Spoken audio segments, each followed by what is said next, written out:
이번 시간에는요, 주로 이재명의 여러 가지 비리 의혹들이 계속해서 나오고 있는데, 가장 중요한 것은 여러분들, 이재명 하면 전과 사범, 여러분들 다 아시죠? 전과 사범에서 이제 하나 더 별이 올라가요. 그래서 전과 5범이 되는 결정적 사실이 밝혀졌습니다.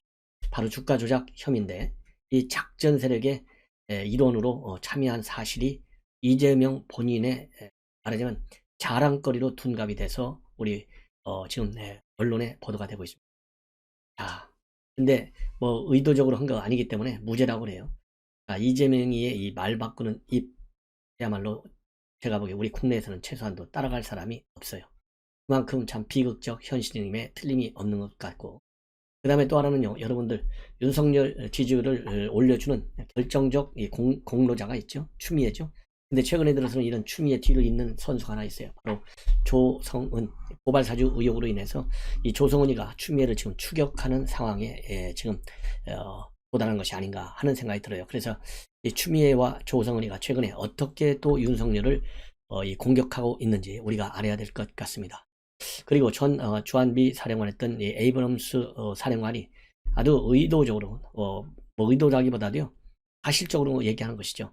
주한미 사령관만큼 전작권 전환이라든가 이런 문제에 관해서 잘 아는 사람이 없잖아요. 최근에 말하자면 귀국을 해서 은퇴를 했는데 지금 전작권을 전환할 만한 형편이 안 된다. 그리고 지금은 연합훈련을 중단해서는 절대 안 된다. 이런 입장을 내놓고 있습니다. 그래서 이러한 이 중요 뉴스를 가지고 여러분들께 분석을 해드리도록 하겠습니다. 먼저 이재명, 이 대장동 사건, 그야말로 밑도 없고 끝도 없이 부인으로 일관하고 있어요. 말로는 특검을 하자 하지만 실제적으로는 특검을 거부하고 있는 이중적 모순을 보이고 있는 거 다 아시죠? 왜? 무조건적 특검을 해야 된다. 이 얘기는 결국 대장동 사태에 대한 특검을 제대로 해야 된다는 거와 똑같은데요. 꼭 특검하는데 그냥 특검은 안 돼. 왜?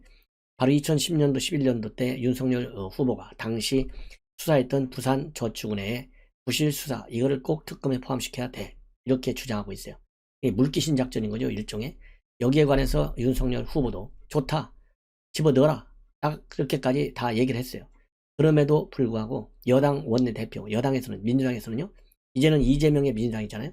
이재명의 민주당에서는 그럼에도 불구하고 특검을 추진하지 않고 있어요. 왜 그렇습니까?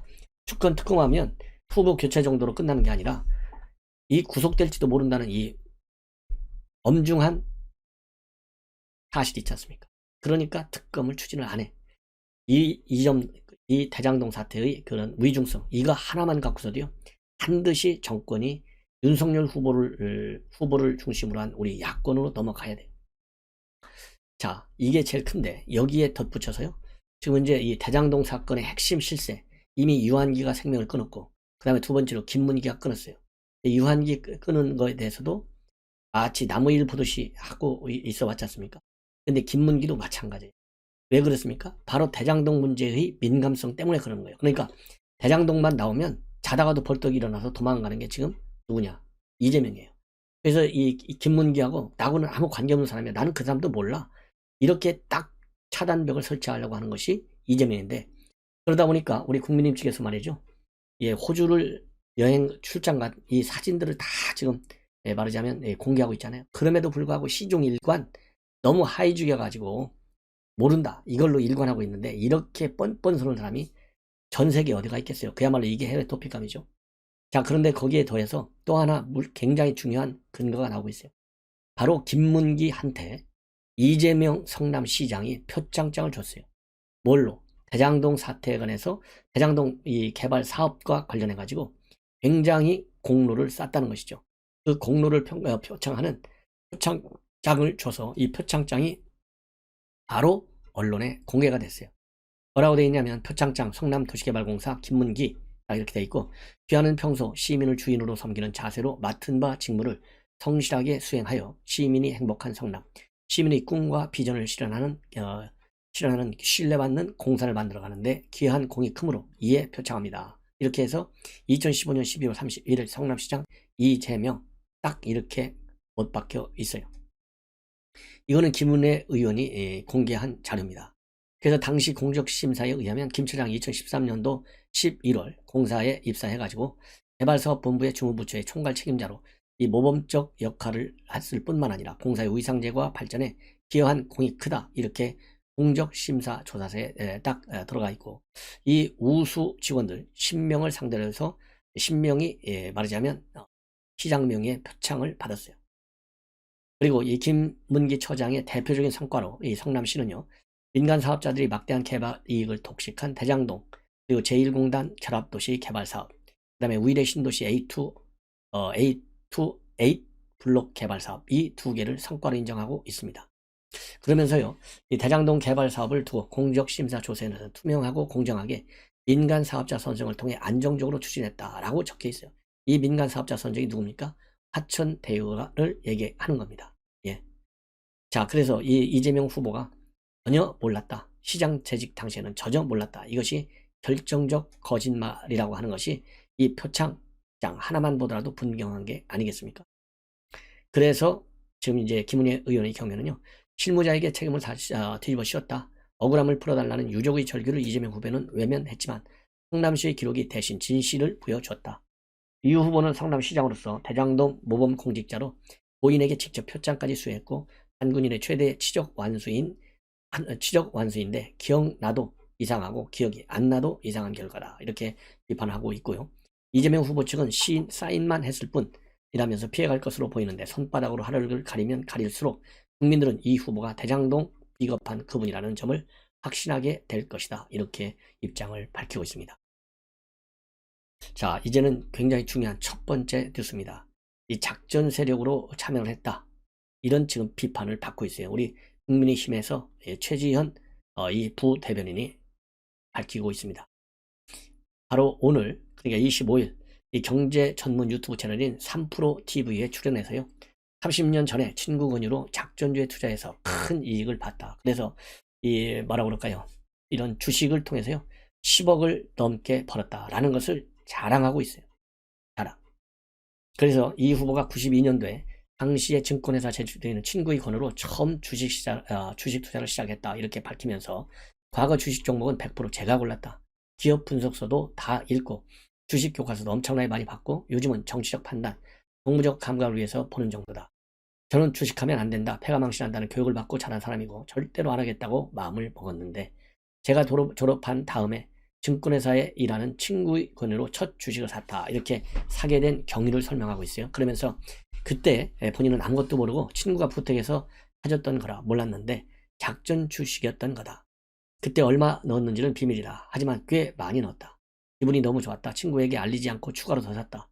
아침에 조간신문을 펼 때마다 상대 이 상방향 이 화살표만 보게 됐고 아침마다 즐겼는데 어느 순간 너무 많이 올라서 말이죠. 겁이 났다. 이렇게 밝히고, 그러면서 1만원대 중반, 1만원 중반대 샀는데 3만원 중반을 넘어갈 때 일단 제가 가진 걸 다 팔아버리라고 친구한테 전화해서 빨리 팔라고 했다. 근데 친구가 안 된다는데도 계정이 내 건데 왜 안 파냐, 팔아라 라고 거의 싸우다시피 해서 팔았다고 밝히고 있어요. 그래서 내가 팔고 나니까 쭉 떨어지더니 제자리로 돌아가더라. 예. 그러면서요, 내가 이걸 나중에 알았는데 난 모르고 작전에 투입된 자원이었는데 내가 고집을 부려서 나만 덕보고 나머지는 다 플랫된 거다. 아마도 내가 파니까 그 사람들이 배신이다 싶어서 다 팔아버린 것 같다.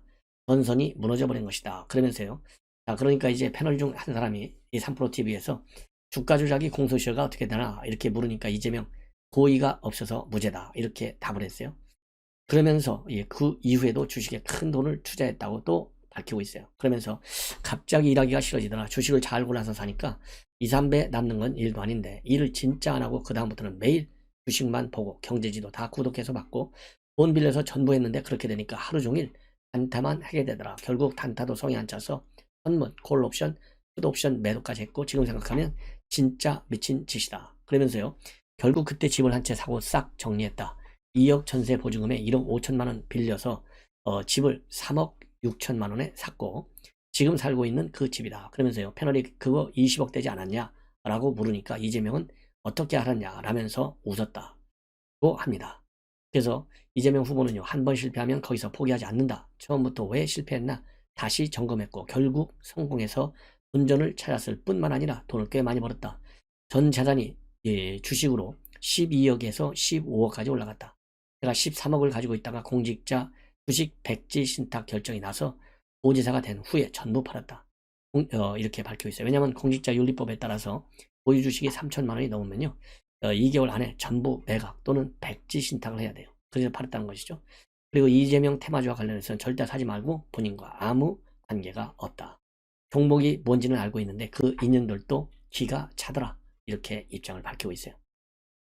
이거와 관련해서요. 이 법조계에서는 부적절한 발언이다. 그리고 지난달 30일 날 청년 창업가들을 만나는 자리에서도 국내 스타트업은 매우 가능성이 큰데 자본시장이 주가 조작이나 한다. 정상적인 투자와 수익이 가능한 사례로 가야 되는데 사기나 치고 그러니 누가 무서워서 투자하겠나. 이게 얼마나 웃기는 거예요. 본인은 전부 이렇게 작전 세력으로 돈을 10여 원을 벌어 먹은 사람. 참 이게 바로 이재명의 실체예요. 자, 이 문제에 관해서 야권의 우리 선대위 최지현 수석부 대변인이 논평을 냈어요. 뭐라고 그러냐? 그때는 작전주의인 것을 몰랐다라고 하고 있지만은 이거는 주가 조작 공범임을 자백한 것이다. 이재명 후보는 주가 공작 공범임을 자백한 것이기 때문에 이제는 전과 오범의 반열에 오른 것이다. 이렇게 직격탄을 가하고 있습니다. 그러면서요, 우리 최지현 부대변인의 논평을 쭉 보면 1992년도 이 친구 권유로 주식을 많이 샀는데 작전주라서 상한가를 계속 쳐가지고 3배 넘게 올랐다. 그래서 작전주인 것을 몰랐다고 하지만 이거는 석연치 않다. 왜냐하면 이재명이 하도 거짓말 잘하니까 이거 그대로 믿을 수가 없어요. 예. 자, 그러면서 친구로부터 어떤 설명을 들었길래 작전주에 꽤 많은 투자금을 몰빵한 것이냐. 미리 미공개 정보를 듣거나 작전 계획을 알았기 때문에 꽤 많이 샀던 것 아니냐. 이런 의문을 제기하고요. 또 주가 조작이 의심되는 점은 따로 또 있어요. 뭐냐면 이재명 후보가 친구에게 자신의 주식을 팔아달라고 했는데 친구가 반대했고 개정이 내 것인데 왜 안 파냐 팔아라 라고 다시 싸우다시피 해서 겨우 팔았다고 하는데 이게 과연 정상적인 투자 모습이냐 이거예요. 아니다 이겁니다. 그러면서요, 이 최 부대변인은 이재명 후보는 주식 투자를 잘한다면서 왜 이 종목은 친구에게 계좌를 맡겨서 거래했냐. 이재명 후보가 주식을 파는데도 친구가 반대했다는 것은 친구가 주식을 파는 시기와 수량을 결정했다는 뜻으로 읽힌다. 주가 조작 공범들의 전형적인 모습이 아니냐.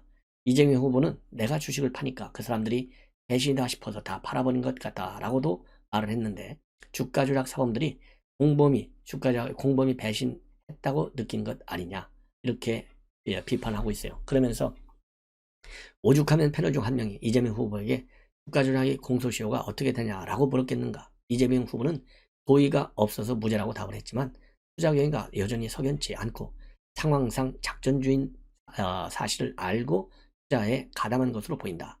이재명 후보는 작전주에 가담해서 혼자 수익을 본 것을 자랑할 것이 아니라 언제부터 작전주인 사실을 알고 얼마나 투자했는지 밝혀야 한다.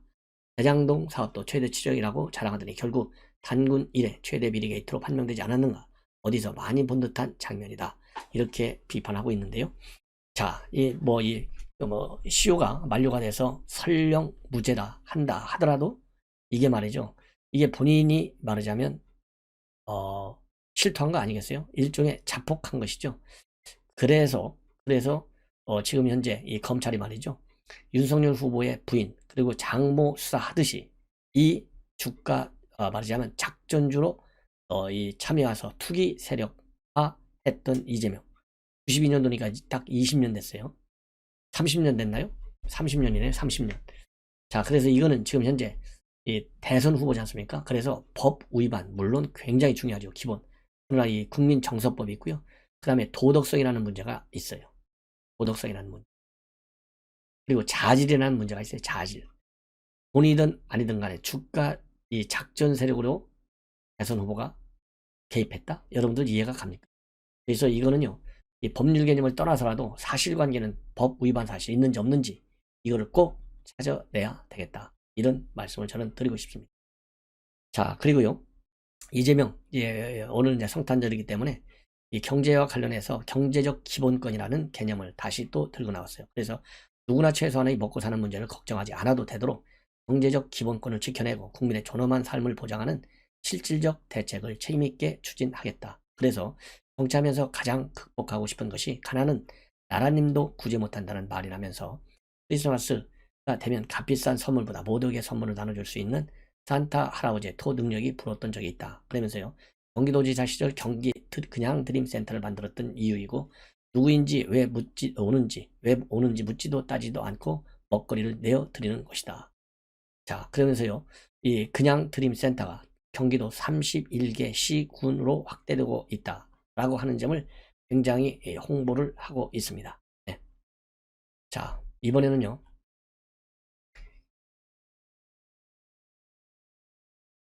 이제 추미애 관련 얘기를 좀 하겠습니다.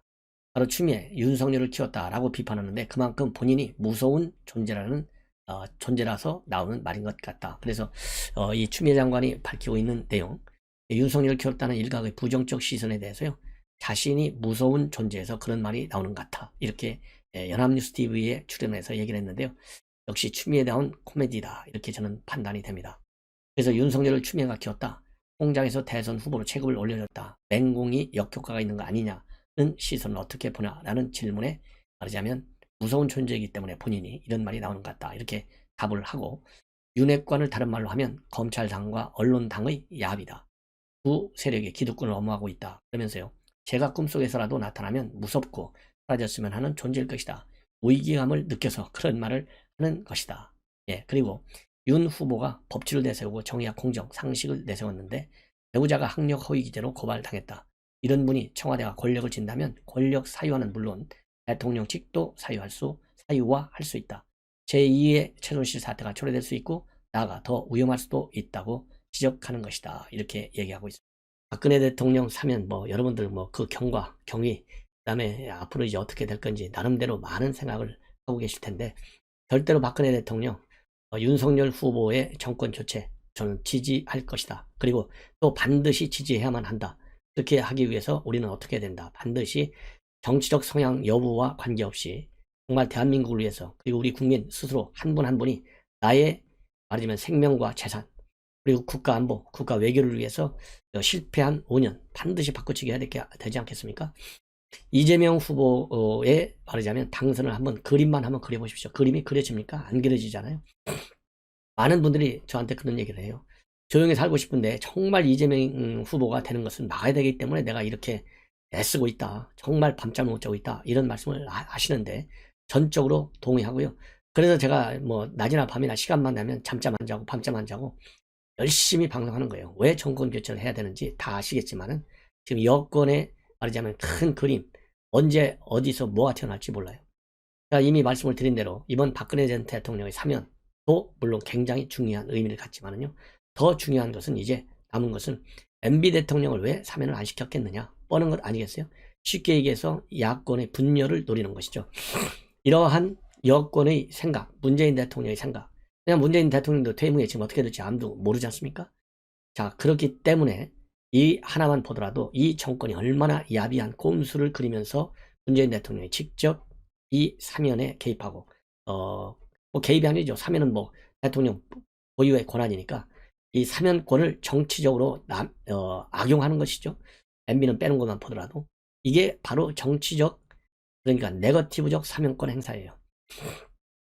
자, 그래서 이제 MB 대통령은 지금 보도 나오는 걸 보면 내년 3월 1일 3.1절 기념 아니면 대선 직후에 당선자와 상의해서 할 것이다. 이럴 때 당선자는 누굽니까? 윤석열 후보여야 되겠죠. 그래서 윤석열 후보가 당선이 되면 이 사면권을 한번 생각해 보겠다. 건의하는 것도 생각해 보겠다. 이런 얘기까지 나왔어요. 그래서 이러한 이 흐름을 여러분들께서 잘 아시고 반드시 우리는 하나로 뭉쳐야 된다라는 점을 다시 한번 강조합니다. 자, 그리고요, 이제 이 박근혜 전 대통령이 이제 풀려나니까 31일 영시를 통해서 풀려나니까요, 어디로 가서 이제 이 거처를 정할 것이냐, 이게 굉장히 큰 우리의 관심사항인데, 지금 박지만 씨의 입장이 지금 보도가 나오고 있어요. 그래서 이러한 내용들을 중심으로 말씀을 드리고, 지금 이번 정권의 최대 실정 중에 하나가 부동산 문제가 아니겠습니까? 그래서 이 부동산 문제와 관련해서 윤석열 후보가 경제 전문 유튜브에 나와서 또 여러 가지 종부세라든가 재건축이라든가 그다음에 양도세 중과라든가 이 다양한, 그다음에 최저임금이라든가 주 52시간 근무제라든가 이러한 말하자면 현 정권의 경제 정책의 문제점, 말하자면 이렇게 민생 경제가 파탄된 것이 단순한 코로나만은 아니다. 경제 정책의 실패, 부동산 정책의 실패, 이것을 지적하는 인터뷰를 했어요. 그래서 이 내용도 전해드리고, 자, 그리고 이제 홍준표 의원이 박근혜 전 대통령을 이 대선판에 다시 이 끌어들이는 것은 예의가 아니다. 이런 입장을 내놨고요. 그리고 박근혜 전 대통령 사면과 관련해서 또 이게 여러 가지 또 의견이 나오고 있고요. 그래서 이런 것들을 전부 다 정리해 드리도록 하겠습니다.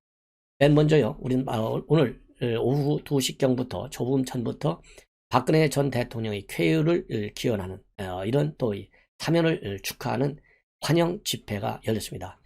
자, 오늘 낮 12시부터 지하철 2호선 시청역 7번 7구 인근에서 특별 사면을 축하하는 지지자들이 몰려들어서 지금 현재 체감 온도가요 마이너스 13도쯤 된다고 그래요.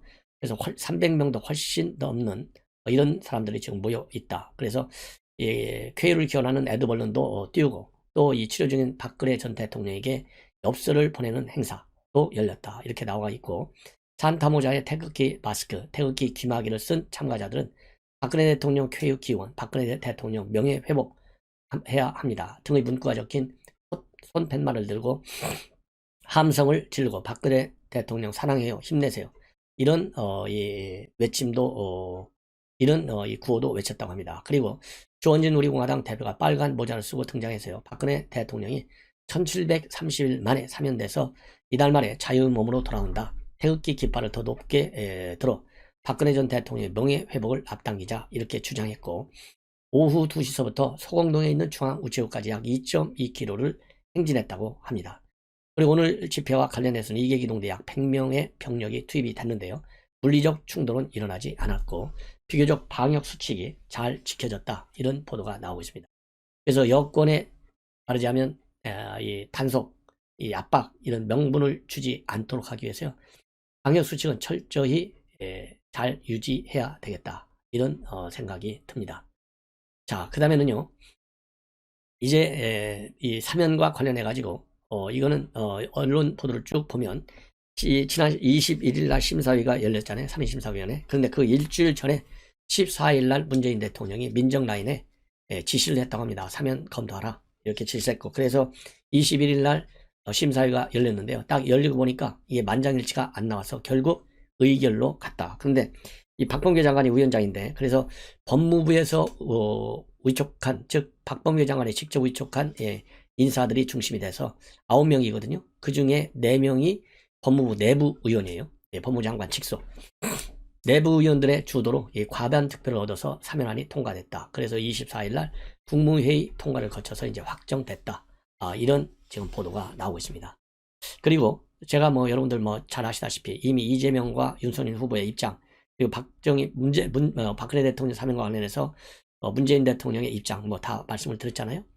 문재인 대통령이 일단 찬반 이런 걸 떠나서 미래로 넘어가자, 그래서 통합과 화학의 새 시대를 열자, 이런 입장을 남겼고, 그리고 이재명은 대통령 이런 권해 인정하고 결정을 존중하지만은 사죄가 필요하다. 그리고 윤석열 후보는 늦었지만은 다행이고 빨리 건강 회복을 바란다, 이런 입장문을 내놨고, 여기에 덧붙여서 유영하 우선 박세현 소통수석은요, 사죄하는 입장문을 내놔라, 이렇게 압박을 하고 있는 상황이고, 유영하 변호사는 이 문재인 대통령과 그 다음에 정부 당국 심심한 사의를 표하고 국민 여러분께도 직접 감사를 들을 수 있는 그런 기회를 갖겠다라는 입장을 밝혔어요.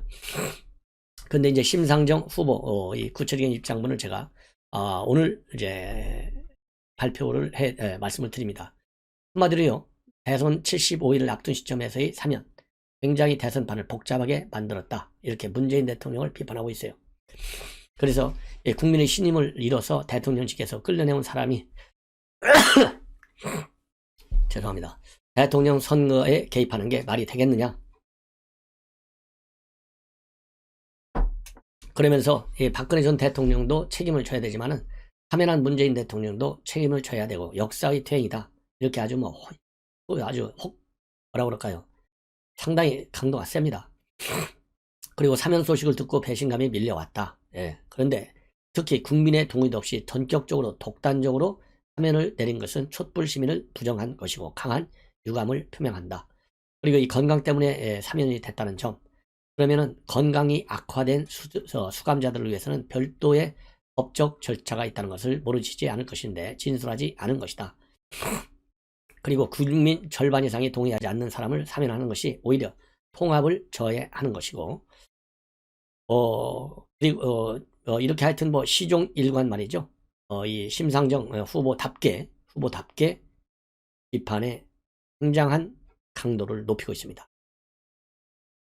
이 얘기를 왜 제가 자세하게 말씀을 드리냐면요. 이러한 범여권의 비판, 우리가 제대로 알고, 그래서 우리가 이러한 이 비판에 흔들리지 않기 위해서는 하나로 말하자면, 뭉쳐야 된다. 이런 말씀을 드리는 거예요. 그리고 이 진중권 교수가 또 이제 한마디 하고 있어요. 문재인 대통령이 박근혜 대통령을 사면한 것은 선거판을 흔들려는 의도다. 이렇게 입장을 밝혔는데요.